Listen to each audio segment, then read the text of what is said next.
morning coffee or, look, afternoon coffee, we're not judging here, you're probably not thinking about where the cup ends up or its impact on the environment. Here's a number that might give you a little more of a jolt than your first hit of caffeine. The U.S. generates about 97 billion pounds of plastic waste every year. And plastic cups from Starbucks are a major contributor. Cold drinks make up 75% of its business, and they're typically served in plastic cups. We should note Starbucks does encourage people to put their used cups in recycling bins, but out of the cups we tracked, CBS News found most didn't get recycled. CBS News national environmental correspondent David Schechter is here with me in Studio 57 with more. So, David, explain how you and the team tracked these cups. Well, I mean, it's sort of a simple premise. Like you say, Starbucks tells you in the store, put it in this blue bin, we will recycle it. So we put trackers, Apple trackers, in about 60 cups. Some of them didn't end up going anywhere, but we got information back on 36 of them. And you can watch the cups, like we check in them multiple times a day. Where are these cups going? And only 4, so 36 we got readings back on, only 4 went to locations where it's possible that they could be recycled. The rest went to landfills or incinerators or transfer stations, and they did not go to a place where they could be recycled. Wow. And just a little caveat, the trackers maybe could have stopped someone from putting it where it was supposed to go, but they still didn't go to the extra step of where they would be removed. No, I mean, it's potentially someone could have looked into the garbage and saw that there was some plastic in there, but that's not what they said, and it doesn't seem like that was an issue at all, that the trackers were the issue. Okay. Goes into a garbage bag that's full of other stuff. Right. I don't know that someone's in there sorting out to make sure there's no tracker inside of it.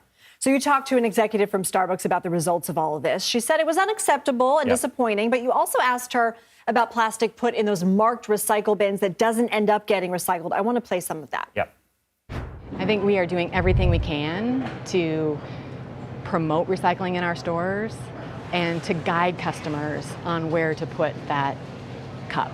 And it's not guaranteed that the customer will put it in the right bin or that it won't get contaminated. But what if it is in the right bin? Like we put ours into the right bin. And sometimes the contamination is a big problem to that, right? So I think that what we're focused on is what we can control. Is that an acceptable answer? I mean, does it come down to contamination, or does it just come back to things aren't ending up where they should? I think, contamination is for sure a legitimate issue, that people don't know exactly what to put it in the recycling bin, although there are labels on there that tell you what they can. And people do contaminate recycling. Also, they would say that we're not responsible necessarily for what happens to a bag once it leaves our store. So I think there are reasonable levels of that. But, time and time again, these trackers are not going to recycling. It shows you that there's something else going on there besides what's happening outside the store, potentially, or customer behavior. So is there a deeper issue here? I mean, do companies actually turn plastic into a usable product? Basically, in this situation, this is called the number 5 plastic cup. This is what Starbucks uses. They're making great efforts. They'd like to talk about there's 20% less plastic in this new cup that they're rolling out. But it's still, and so they're saying this cup, it's recyclable, right? But in reality, we found that there really aren't any companies in this country that are dealing with recycling this number 5 plastic. There's one company in Alabama that does about 1% of the total number 5 plastic waste in the country. And maybe some other companies do another 1% combined. So 98% of number 5 plastic cups are not being recycled.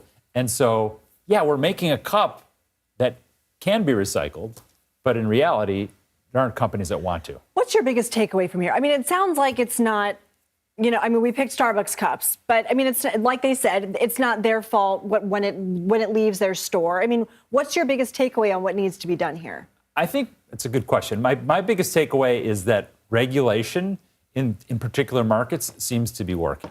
So there are some markets where Starbucks uses a compostable cup instead of a plastic cup. And those are markets where the local government says, use a compostable cup instead of a plastic cup. And so they do. That's if they want to have their stores in that market, that's where they have to follow those rules. David Schechter, we could talk about this for another hour. Thank you so much. Thanks for having me.